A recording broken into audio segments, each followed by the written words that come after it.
এখন শান্তিপূৰ্ণ চহৰত গৌতম নামৰ এটা ল'ৰা আছিল। গৌতম পঢ়া শুনাত এটা এভাৰেজ ষ্টুডেণ্ট আছিল।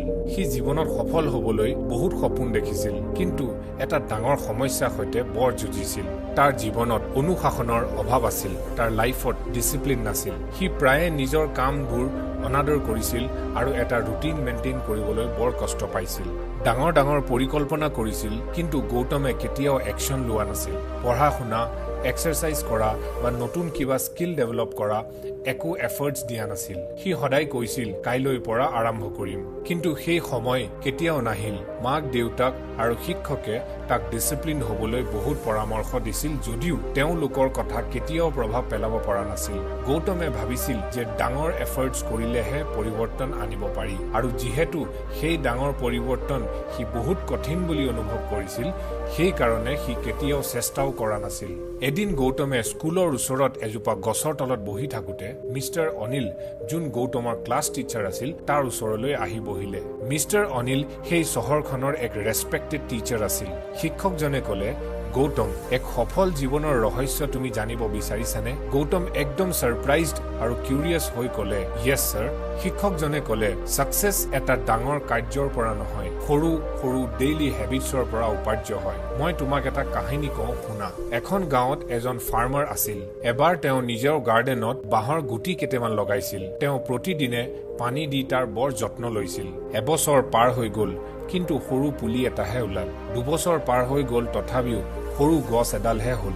আন গছবোৰ ওখ হৈ উঠিছিল আৰু বিশালকায় হৈ উঠিছিল, যদিও বাঁহৰ পুলি কেইটাত কোনো উন্নতি দেখিবলৈ পোৱা নাছিল। বহু মানুহে উপহাস কৰি সময় নষ্ট কৰা বন্ধ কৰিবলৈ ক'লে, কিন্তু ফাৰ্মাৰজনৰ সেই পুলি কেইটাৰ ওপৰত বহুত বিশ্বাস আছিল আৰু তেওঁ সদায় যত্ন লৈছিল। 5টা বছৰ পাৰ হৈ যোৱাৰ পিছত এটা আশ্চৰ্য ঘটনা ঘটিলে। মাত্ৰ 6 সপ্তাহৰ ভিতৰত বাঁহ গছজোপা 80 ফুট ওখ হৈ গ'ল। গৌতম আচৰিত হৈ পৰিলে এই কথাটো শুনি আৰু কনফিউজড ভাৱেৰে সুধিলে, এনেকুৱা কেনেকে হ'ল ছাৰ? শিক্ষকজনে বুজাই পেলাই ক'লে, জীৱনত সফলতা ঠিক এনেকুৱাই গৌতম। সৰু সৰু হেবিটছ আৰম্ভণিত ইউজলেছ যেন লাগিব পাৰে, কিন্তু সময়ৰ সৈতে লাহে লাহে এই হেবিটছবোৰ মহান সাফল্য গঢ়ি তোলে। কাহিনী শুনি গৌতমে গভীৰ চিন্তাত পৰিলে। সি ৰিয়েলাইজ কৰিলে যে সফলতা লৈ যাব পৰা সৰু সৰু হেবিটছ সি সদায় ইগন'ৰ কৰি আহিলে। সি সদায় ডাঙৰ পৰিৱৰ্তনৰ বাবে অপেক্ষা কৰি থাকিছিল। গৌতমে আগ্ৰহী হৈ সুধিলে, ছাৰ, মই কেনেধৰণে সৰু সৰু হেবিটছ ডেভেলপ কৰিব পাৰিম আৰু নিজৰ জীৱনটো সলনি কৰিব পাৰিম? শিক্ষকজনে হাঁহি এটা মাৰি ক'লে, ঠিক আছে, মই তোমাক জীৱন সলনি কৰিবলৈ কেইটামান অভ্যাস কওঁ, ধ্যান দি শুনিবা। নম্বৰ 1, ৰাতিপুৱা সোনকালে উঠিবলৈ অভ্যাস কৰা। প্ৰতিদিনে যদি 1 ঘণ্টা আগত শুই উঠা, গোটেই বছৰটোত 365 আৱাৰ্ছ এক্সট্ৰা পাবা। কল্পনা কৰা সেই সময়খিনিত তুমি কিমান আগবাঢ়ি যাব পাৰিবা। গৌতমে কেতিয়াও সময়ৰ কথা এনেকে ভবা নাছিল। সি সিদ্ধান্ত ল'লে যে সোনকালে সাৰ পাই সেই অতিৰিক্ত সময়খিনি ছেল্ফ ইম্প্ৰুভমেণ্টৰ বাবে ব্যৱহাৰ কৰিব। দ্বিতীয়, এভৰিডে বুক ৰিডিং কৰা। ডেইলি যদি তুমি 10 পেজেছ পঢ়া, ইয়াৰ অৰ্থ হ'ল বছৰত 12খন কিতাপ শেষ কৰিব পাৰিবা। সেই 12খন কিতাপে তোমাৰ মাইণ্ডছেট চেঞ্জ কৰি পেলাব, তোমাৰ নলেজ ইম্প্ৰুভ কৰিব আৰু তোমাৰ ভৱিষ্যত সফল কৰি তুলিব।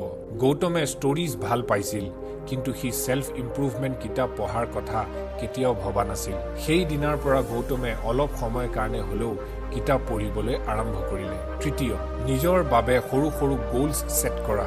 যদি তুমি এটা সৰু লক্ষ্য নিৰ্ধাৰণ কৰা, ফৰ এক্সাম্পল ডেইলি 200 ৱৰ্ডছ লিখিবলৈ আৰম্ভ কৰা, তেন্তে তুমি এবছৰত এখন গোটেই কিতাপ লিখি পেলাব পাৰিবা। সৰু সৰু এফৰ্টছ কৰিলে ডাঙৰ সাফল্য পোৱা যায়। এই কথাটো এনেধৰণে শুনি গৌতমে লক্ষ্য ল'লে যে সৰু সৰু ষ্টেপছ ল'ম আৰু লাহে লাহে আগবাঢ়ি যাম, পাৰফেক্ট টাইমিঙৰ বাবে ৰখি নাথাকোঁ। 4th point, avoid প্ৰকাষ্টিনেশ্যন। নিজৰ কামবোৰ এভইড নকৰিবা। যেতিয়াই কোনো কাম পিছুৱাই দিবলৈ মন যায়, তেতিয়াই 5, 4, 3, 2, 1 কাউণ্ট কৰিবা আৰু ইমিডিয়েটলি সেই কামটো ষ্টাৰ্ট কৰি দিবা। এই চিম্পল ট্ৰিকটোৱে তোমাক সৰু সৰু কামবোৰ কৰি শেষ কৰিবলৈ উৎসাহ দিব। 5th পইণ্ট, প্ৰেক্টিচিং গ্ৰেটিটিউড, কৃতজ্ঞতা অভ্যাস কৰা। প্ৰতি নিশা তুমি কৃতজ্ঞতা প্ৰকাশ কৰিবলৈ আৰম্ভ কৰা। ভগৱানক ধন্যবাদ কৰিবলৈ আৰম্ভ কৰা। ইয়াৰ ফলত তোমাৰ মাইণ্ডছেট চেঞ্জ হ'ব ফ্ৰম কমপ্লেইনিং টু এপ্ৰিচিয়েশ্যন। তোমাৰ মানসিকতা অভিযোগৰ পৰা প্ৰশংসালৈ পৰিৱৰ্তিত হ'ব। 6th point, daily 10 minutes exercise কৰিবলৈ আৰম্ভ কৰা। জিম যাম বুলি, পাৰফেক্ট ৰুটিন ফ'ল' কৰিম বুলি ৰখি থকাতকৈ এভৰিডে 10 মিনিটছ ৱৰ্কআউট কৰিবলৈ আৰম্ভ কৰা। 7th পইণ্ট, নিজৰ স্ক্ৰীন টাইম লিমিট কৰা। এভৰিডে নিজৰ ফোন ইউজ কৰাৰ আগত নিজকে সুধিবা, এইটোৱে মোক আগবাঢ়িবলৈ সহায় কৰিছেনে কেৱল মোৰ সময় নষ্ট কৰিছে। গৌতমে ৰিয়েলাইজ কৰিলে যে সি ছ'চিয়েল মিডিয়াত বহুত সময় নষ্ট কৰিছিল।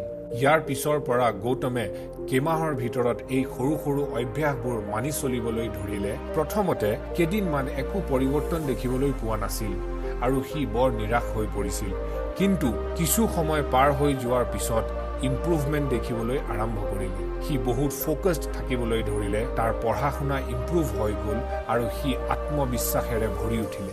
বছৰটো শেষ হোৱালে গৌতম এজন অনুশাসিত আৰু দায়িত্বশীল ব্যক্তি হৈ গঢ়ি উঠিলে। সি ডাঙৰ পৰিৱৰ্তনৰ বাবে অপেক্ষা কৰা বাদ দিলে। সৰু সৰু ডেইলি হেবিটছ বেছি গুৰুত্ব দিবলৈ ধৰিলে আৰু নিজৰ সফলতা দেখিবলৈ ধৰিলে। কেইবছৰমান পিছত গৌতম এজন ছাকচেছফুল উদ্যোগী, ছাকচেছফুল বিজনেছমেন হৈ উঠিলে। মানুহে তাক নিজৰ সফলতাৰ ৰহস্য সুধিবলৈ ধৰিলে। সি সদায় হাঁহি হাঁহি কৈছিল, সৰু সৰু হেবিটছে ডাঙৰ ফল সৃষ্টি কৰে। সফলতা ভাগ্য বা প্ৰতিভাৰ কথা নহয়, আমি প্ৰতিদিনে গঢ়ি তোলা সৰু সৰু হেবিটছৰ কথা। যদি আপুনি নিজৰ জীৱনটো সলনি কৰিব বিচাৰিছে, তেনেহ'লে ডাঙৰ সুযোগৰ বাবে অপেক্ষা কৰি থকা বাদ দিয়ক। সৰু সৰু কামৰ পৰা আৰম্ভ কৰক। বাঁহ গছৰ দৰে আপোনাৰ প্ৰচেষ্টা, আপোনাৰ এফৰ্টছ হয়তো তৎক্ষণাত দেখিবলৈ নাপাব পাৰে, কিন্তু পেচেন্স আৰু কনচিষ্টেণ্ট থাকিলে আপুনি অৱশ্যে ছাকচেছফুল হ'ব। তেন্তে আজিৰ পৰা কি সৰু অভ্যাস আপুনি আৰম্ভ কৰিব, কমেণ্টছত জৰুৰ লিখিব। আজিৰ ভিডিঅ'টোৰ বাবে ইমানেই। ভিডিঅ'টো ইয়ালৈকে চাইছে যদি লাইক কৰিব, ছাবস্ক্ৰাইব কৰিব। ধন্যবাদ। জয় আই অসম।